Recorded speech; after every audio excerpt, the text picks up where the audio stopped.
بسم اللہ الرحمن الرحیم۔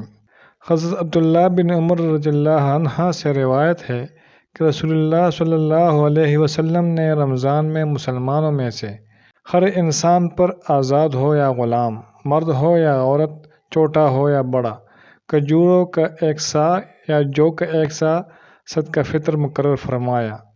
حضرت عبداللہ بن عمر رضی اللہ عنہ سے دوسرے حدیث میں روایت ہے کہ رسول اللہ صلی اللہ علیہ وسلم نے صدقہ فطر نکالنے کے بارے میں یہ حکم دیا کہ اسے لوگوں کے عید کے نکلنے سے پہلے ادا کر دیا جائے۔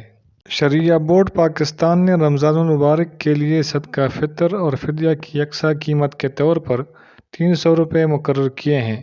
فطرانہ کی کم از کم رقم 300 روپے فی کس مقرر کی گئی ہے، جو 2 کلو گندم کے آٹے کے برابر ہے۔ خرابی صحت یا دیگر وجوہات کی بنا پر روزہ نہ رکھنے کا فدیہ 300 روپے فی کس ہے۔ شرعیہ بورڈ کے چیئرمین ڈاکٹر مفتی محمد ظفر اقبال جلالی نے کہا کہ صاحب استطاعت افراد کو فطرانہ کم سے کم رکھنے کی بجائے اپنی استطاعت کے مطابق ادا کرنا چاہیے۔ مختلف کھانے پینے کی اشیاء کی قیمتیں جو کے لیے 600 روپے، کھجور کے لیے 2400 روپے اور کشمش کے لیے 4400 روپے ہیں۔